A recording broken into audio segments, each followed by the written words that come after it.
Sorry, y'all, phone died. So, like I was saying, I make enough food for 1 or 2 nights.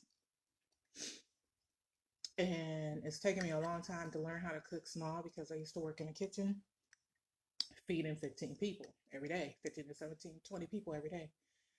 So I make very limited, didn't realize the stove was still on, limited of what I'm cooking for the day. So I did not realize this is still on.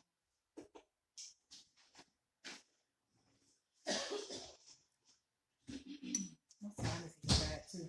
Mm-hmm. But that banana bread came out good though. Came out really good. So, Kathina was saying how, you know, after she realized, how processed foods affected her and her legs and swelling and everything like that. She says ever since I've been cooking for her, she hasn't really had that issue. And a lot of her swelling has gone down over the past several months because she changed her diet. And people, I don't think, realize that we have so much processed food out here in these streets. Everything is processed, like everything, all down to the water. I found that some of the different brands of water actually have salt in it to make you thirsty. It's just atrocious. So for me, I don't do too much meal prep. When I decide to cook, I decide to cook. And what I do is I look at my freezer like a normal person, and I say, okay, I got chicken, fish, this, that. What kind of vegetable do I got? Let me look down here. I kind of come off of something off the top of my head. Yeah. Meal prep is also hard if you are an emotional eater. And so, because there's a lot of times, and that's where overeating for some people come in too, because you can have the best intentions and you can go home and eat meal prep food that you've prepped. Yeah. But if you're an emotional eater, sometimes only certain foods, certain things connect with you. And so then that's what you have to fulfill that craving or get through that emotional turmoil period, whatever that you're going through. So that makes a huge difference too. Sorry, I'm trying to get it to where we both in this joint. So, and that's completely true. And that's why we have such an epidemic now. It all stems from something. Always on the run. It's easier to go through a drive-through. Yeah. Busy from the time you get up to the time you go to bed. Well, sometimes, and then it gets to that point, next thing you know, you're over 300 pounds and you can barely walk, you can barely breathe, et cetera. And, it's sad. It's a sad reality, because you don't know what the hell you did. It was like a blur. So, for me, I've always been a big girl. Hey, Jinx. I've always been a big girl, but I'm also 6 feet tall too. So, but I've never been this big. Like, even though I carry it well and I dress really good and everything, I used to work out every day, all that. And you could work out every day, but guess what happened? I broke my damn foot working out from overdoing it. Jinx said, let him hold $1. I got you, TJ. Come through, TJ. I got you. Wait a goddamn minute. I'm the broke one here without no job now. Both y'all need to hold $1. Shit.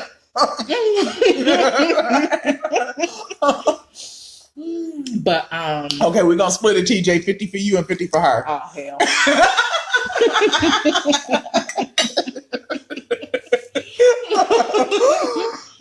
So, but you know, anybody that knows me knows that I could dress really nice. I could clean up really good, and I dress to where you can't even tell what size I am. You just know I'm a big girl, but damn, she look good in them heels and that dress or whatever. Baby, let me tell you, girlfriend be stomping in them heels, okay? Not gonna lie, got heel envy the way this one steps in heels. So, but now, you know, I'm still kind of iffy about my foot because it still gives me problems. It was a stress fracture that never really healed correctly. Excuse me. So I have a closet full of heels that I don't wear because my foot is just, like I said, it's not corrected. So I would love to lose about 60 pounds. And I know I could do it because I've done it before with keto without exercising. But as you know, the older you get, the harder it is to lose weight.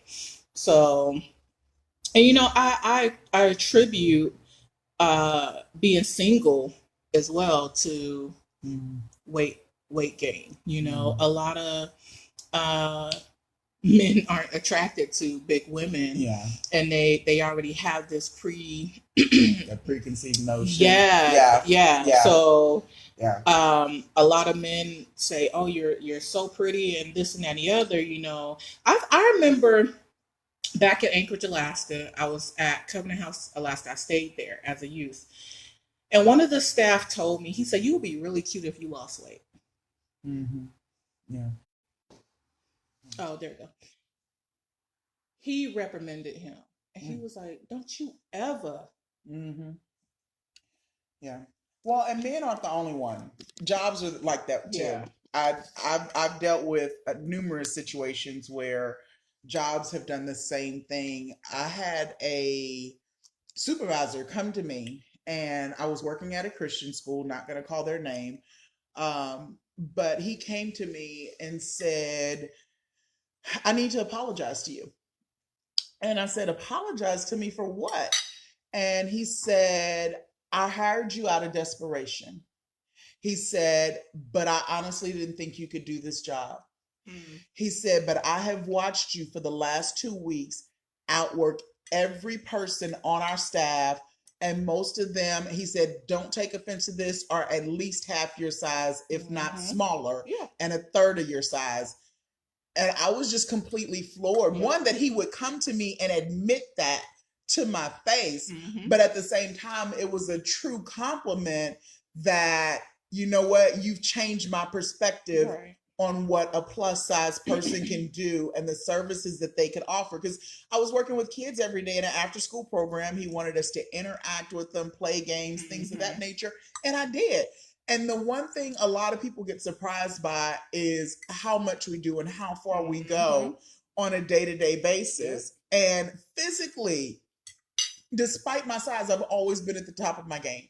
I've been able to outdo some of the smallest of people, you know, extensive flexibility, things of that nature. And people are just like, how? You know, and it's mind-boggling to them. I remember working out in the gym and the trainer told me, he was like, "Oh, there's no way you can do that." I said, "Excuse me?"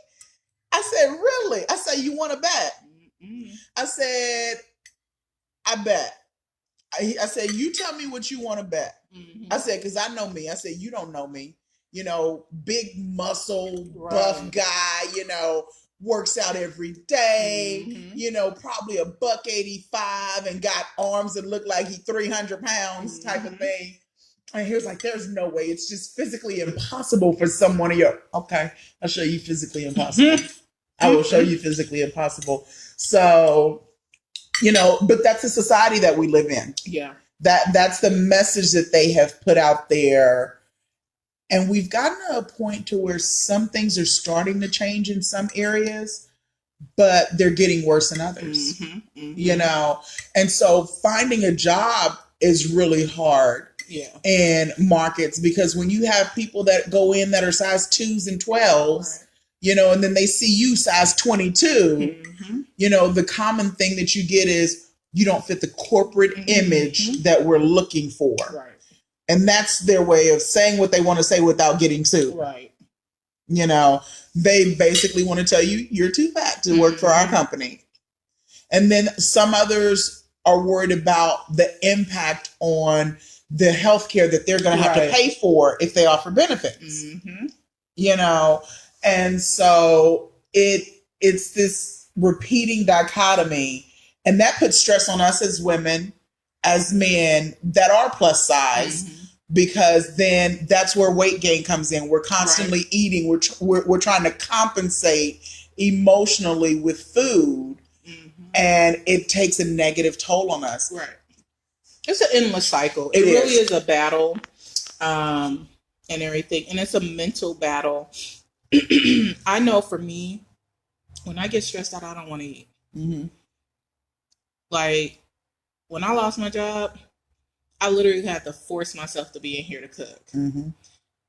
Did I eat very much? No. I like Athena food done.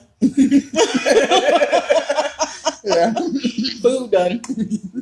I literally would have to try to force myself to eat. I drank more water and juice than anything. And everybody handles stress differently.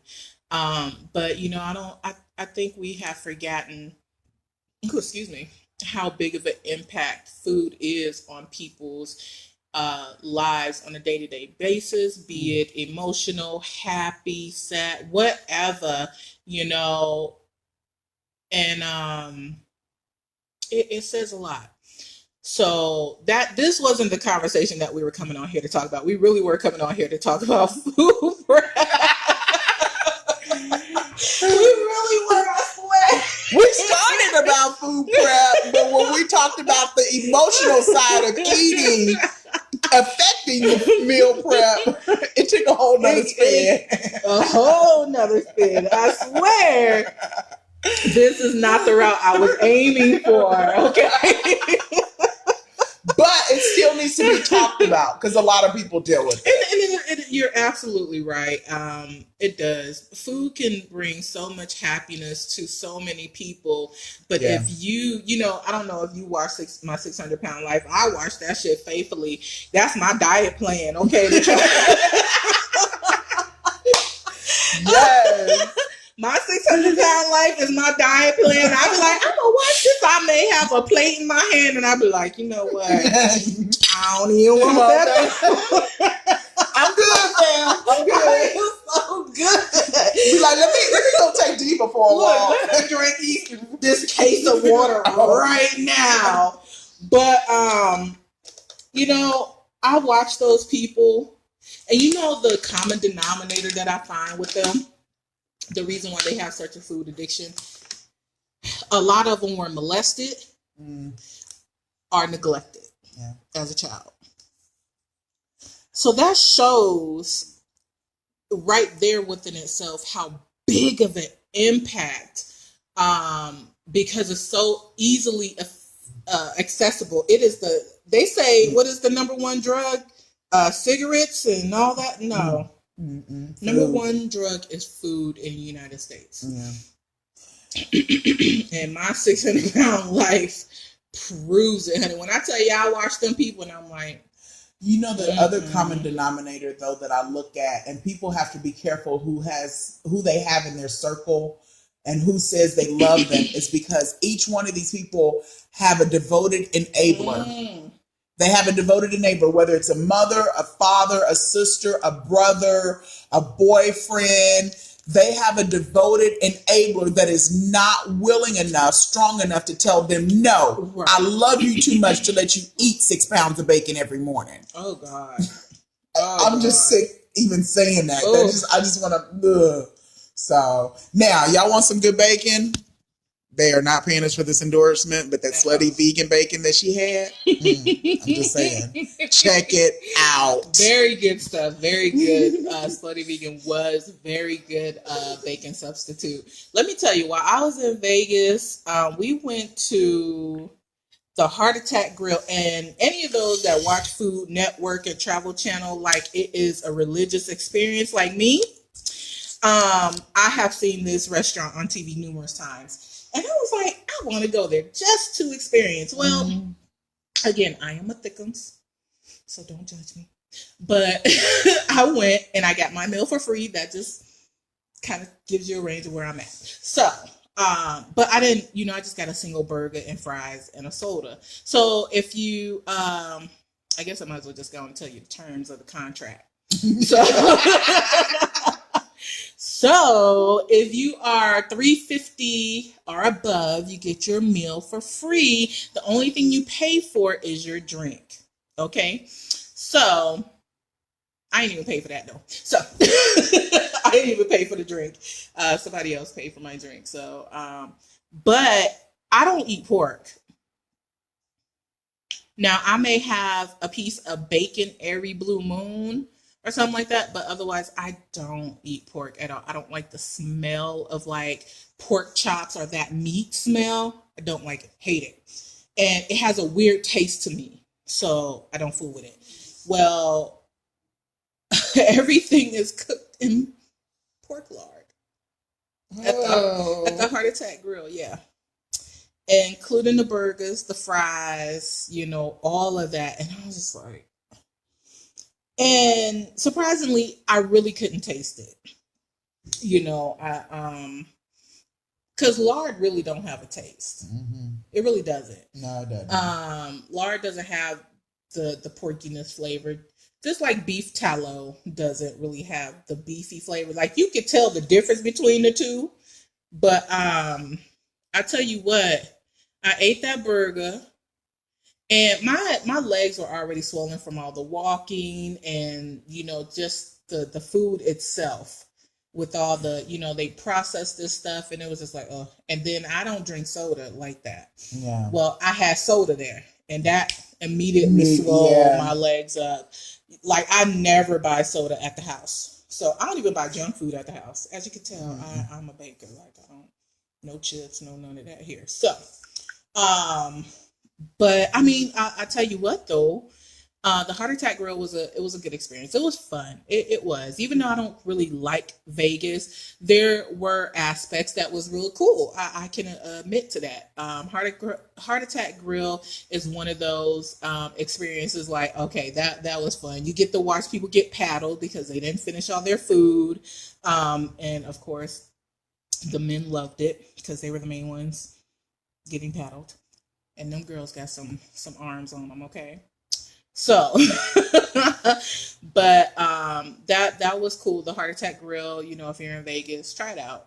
Me, on the other hand, I don't know if I would go back because simply, all of that processed stuff, it's just not my deal. I'm used to just cooking everything from scratch. Not that I'm, Betty Crocker, but so. But this March, while between looking for employment and everything like that, I had posted a list of the things that I am going to try to bring to you guys this month. The blueberry banana bread came out amazing. It did. Kathina got a piece over here on her plate and everything. Came out amazing and everything. Hold on, pause. Oh Lord. Y'all, I don't like banana bread. Okay? I've never eaten banana bread. But who ate banana bread? Until today. I've never liked cooked fruit, but this banana bread, hold up. She about to be buying us a loaf. Now, this is how it got started with her mother, okay? Apparently her mom was craving banana bread. It was her favorite thing. And I had made some, and you were at the house, I think. This is when I was on the other side of the complex. And I was like, here, take this banana bread. Like, I'm not going to, eat it. And let me tell you, that was like a year or so, till her last breaths, she was eating Banana bread. That was all she could actually eat in her final days was that banana bread. And she would like try to drink water, but the water would make her sick. Yeah. The banana bread she could hold down. I don't know what it was. And you know, and it's so amazing. It almost made me want to cry. But, you know, I said last week, you know, you have to be in the right spirit to cook. Yes. Oh, yes. You really do have to be in the right spirit because, honey, I took apart a whole chicken last week.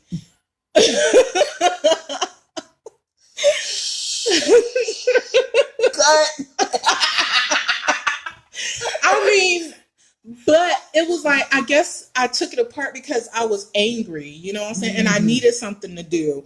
I was angry, I was sad, I was depressed, I was hurt, all because of how it's like a bad breakup. Yeah. You know what I'm saying? When you really enjoy and you took it out on I really enjoyed my job, y'all.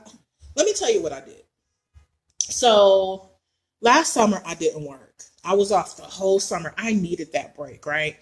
Well, I got an invitation from a recruiter for a job at and before I got that invitation, you know, I would sit on my porch and I would say, you know, what kind of job I want. I don't want to deal with no customers. I want a job where I ain't got to dress up too tough, you know, and I could just listen to music all day and just do my clock in, do my job and go. Make my own schedule. I don't want to be there all day.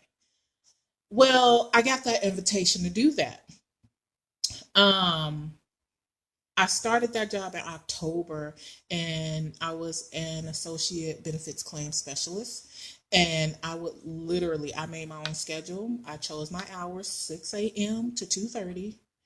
I got up when I needed to go, sat down when I needed to sit down, whatever, you know, without anybody telling me, oh, you need to do A, B, C, and D. No, I went in, I knew what I was supposed to do, and I completed my task for the day. And when 2:30 hit, I was out of that joint. Goodbye, y'all. Don't miss me too much. I'll see you tomorrow. And during that time, I was at another apartment, you know, and I was dealing with a very highly stressful situation. The apartment, from the time I moved in, I had told them, hey, there's something scratching in the walls. And I was on the second floor and you could tell that there was like raccoons running around in the ceiling. And so I told them this is something I have been complaining to them about. So when you have something like that, you're stressed out and you have a lot of anxiety. Plus I had doctor's appointments and everything.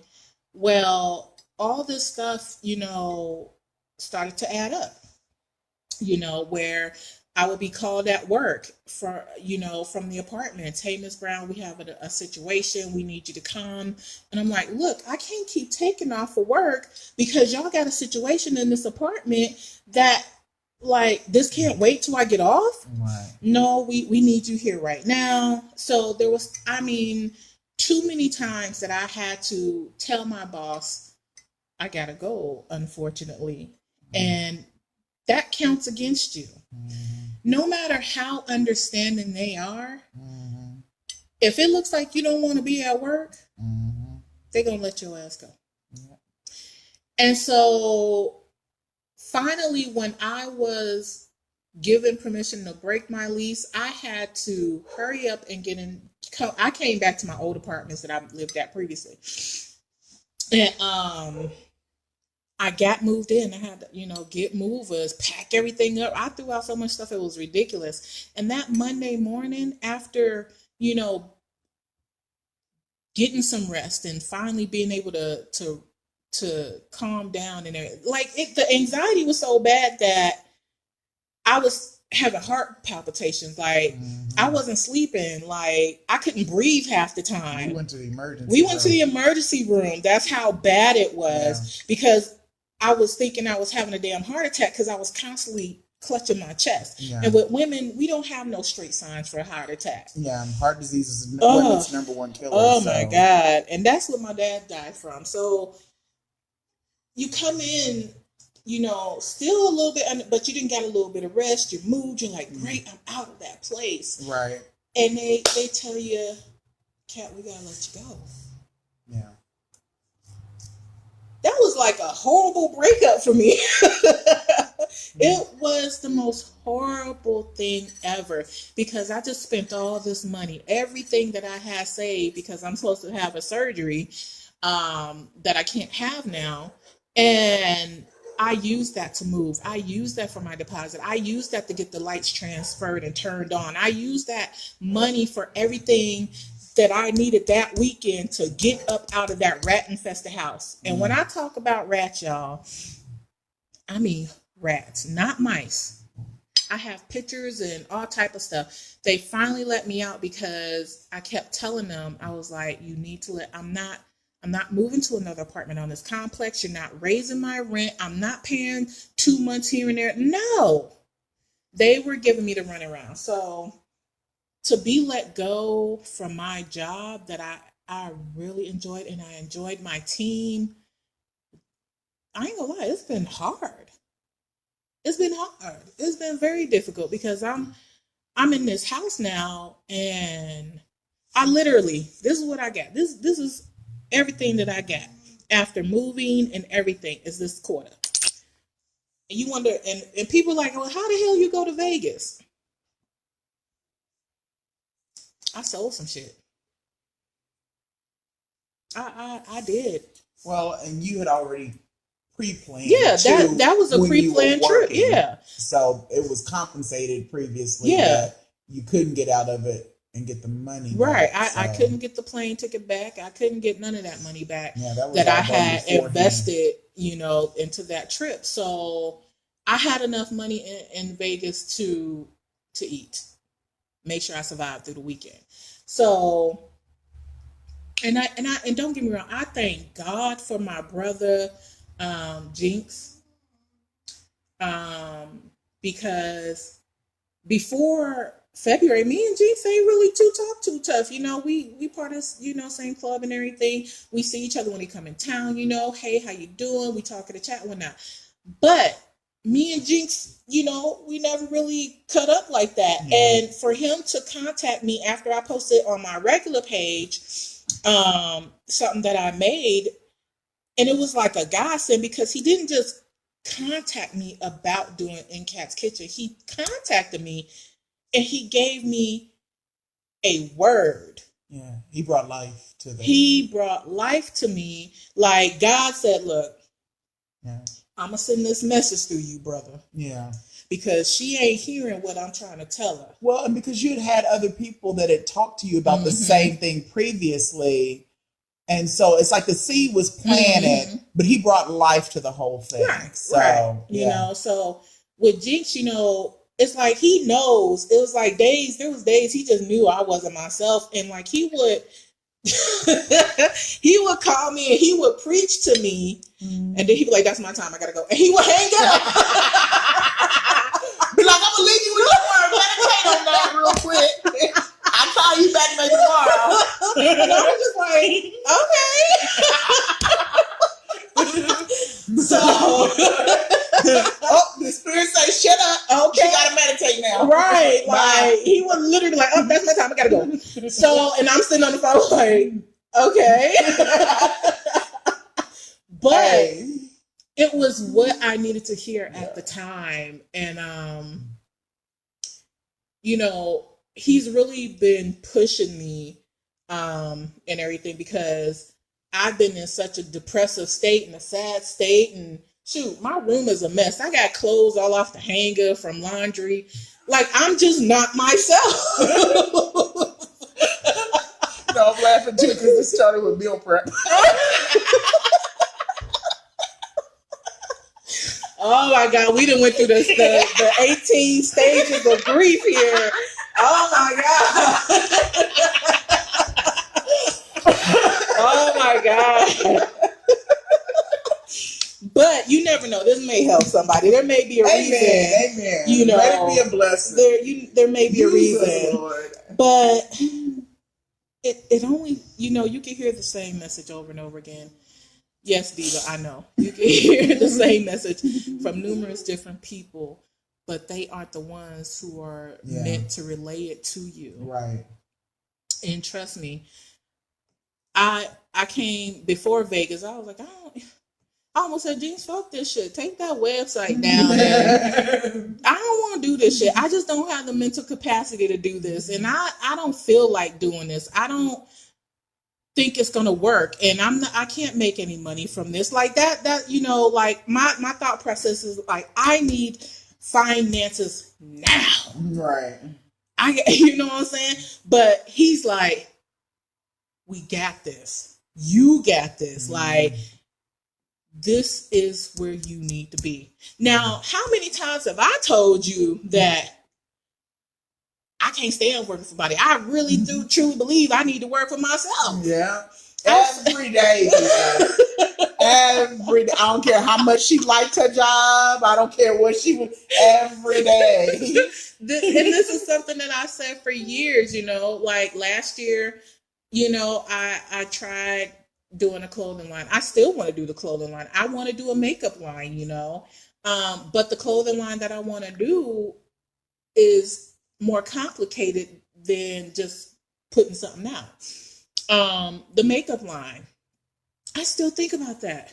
Like, I'm like, shoot, if Super can make the crayon case, I can make a culinary arts makeup case. Like, come on now.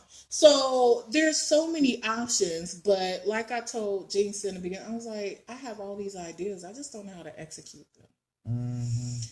And you know, I told you, I was like, I'm scared that this is gonna work.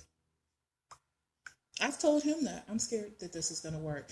Here I am, just a regular old person in my house during probably one of the difficult times in my life. And I'm cooking and I'm talking and bringing people into my little world here in the Woodlands. And it's not professional. Nowhere near professional, you know. But it's passionate. And yeah, I That's mean, the difference. You know, I go on YouTube and I look at the videos and I'm like, I need a camera that looks like that, and I need a camera that moves around the room with me and zooms in and zooms out. You know, and I think about all these things that'll make it better, but all I got is this phone right here. Work with what you Don't got. nobody call me on this phone. Everybody just texts. So don't nobody call the bill collectors. And they even starting to text. Is this cat? Nope, sure ain't.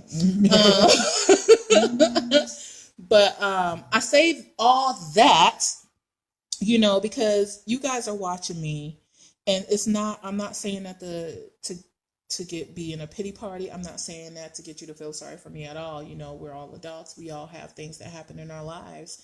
And I know somebody out there has it worse than me, but like I always say, I don't know those people. I only know me and my story. So, with that being said, here's a shameful plug. Shameless. Shameless plug. As you can see on the web, on our page here on Facebook, we have the aprons and the mugs. We are diligently working to come out with different designs on things and whatnot. So, you know, go order a mug or 2 or 3 and order an apron or 2 or 3 and have your family and friends, you know, do the same. You know, go over to Wind Therapy. That's WIND. Excuse me, THERAPE.com. Wind Therapy. Such a long name to spell out. But I do that because they'll say therapy and spell it like with a Y. Yeah. You know, I do my best to support Black businesses, not, you know, because our people need to come up. And we are rising. Trust and believe, we are coming up. We are making a way, and I think people are scared. But we are coming through with a force. Okay. And I want to be part of that. I do. I want to be part of that so badly. You know, I want to be able to bottle my own Cajun sauce for seafood or whatever you eat it with, you know, because it's banging, yo. I want to make my own Creole seasoning or seasonal without salt. That is my goal, is no salt. Like, we as Black people need to stop dependent on that iodized salt and get with Himalayan salt or kosher salt. Y'all need to get with this sauce when she bottled it for these boils, man. I'm telling y'all. So, you know, I'm scared, but I'm ready. I'm ready for the life that I should have been had. And I want you all to come along with me. I wanna become so successful that I can reach back to another business that's starting up, or or I could, somebody that's already started up, and we could just, build a conglomerate. You know what I'm saying? Yeah. I don't want our people to still be depending on a job that says, hey, we know you're going through something, but we don't care. You gotta go. Yeah. I don't ever want to be in that position to where I know I have a staff person that's been dealing with something that's just out of their hands, and I let them go because of the rules. Yeah. Sometimes as companies, I think they really need to just really think about what they're doing before they do it, because at the end of the day, these big companies, we're just a number. Yeah. Sadly. Yes, indeed. Sadly, that's what it comes down to. You're a number. So if you can't dedicate to us, you got to go. It doesn't matter what happened in your outside life. We don't care that your apartment had rats. We don't care that you had to leave to go get your dog because they let your dog out. We don't care. So I don't want to be that type of employer. Right. I don't ever want to be that type of employer to where I'm not sensitive to whoever's working under me and what they're going through. I don't ever want to be that type of person to be deemed as just evil. Yeah. And uncaring, unsympathetic. So yeah. And I understand, companies put those things in place because people take advantage. But at the same time, every scenario is different. Case by case basis. Case by case, honey. So now that you know a little bit more about me, I hope that you continue to watch. And I hope you as I grow and I learn how to do more on editing and recording, and because let me tell you again, I always say I'm just a home cook. I am a home cook, and I'm yeah. So I hope that you take the chance on me and help me rise up, and you rise up with me. Maybe one day I'll be on Ellen, giving her a loaf of this banana bread. Hey. But that's like I said, this started out as food prep, but this got into so many different levels of food prep and everything. Your soul just came out with all the soul food. We really did, right? Yeah. So tonight, what I made, I had some mustard greens that I really needed to cook. I took some smoked turkey legs and I boiled those and made a stock, and I took the meat off the bone. And I just put the mustard greens in there, clean them real good.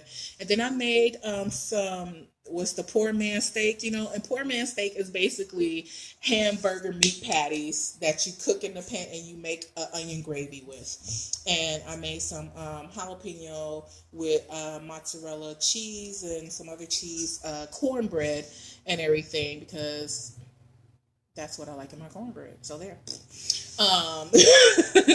We're not drinking no alcohol, no wine or anything like that. We are having water and just some good old conversation about food and life. So again, people, go to wintherapy.com and support. Buy up some stuff if you ride on twos. Also, if you are in the surrounding area, I have posted some flyers on the page as well for Black Sabbath, the Houston chapter. A breed apart. Hey.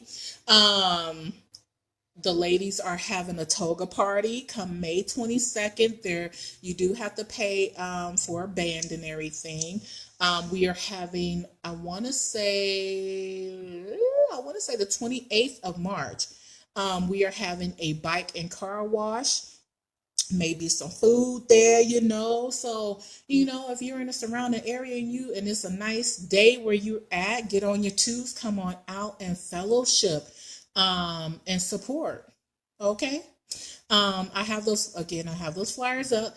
Also go on the page that we have posted. I have 2 mugs on there, and I have an apron. I was looking for my mug because I drank coffee out of it today. That's what I was looking for, but I think I have it in the sink because I washed it. But there's gonna be a lot more where it comes from. So like the page and share it and get your family and your friends. I don't care if they don't watch, but at least tell them, look, go on your Facebook right now. Go like this girl's page and share it with your people so that her numbers could get up.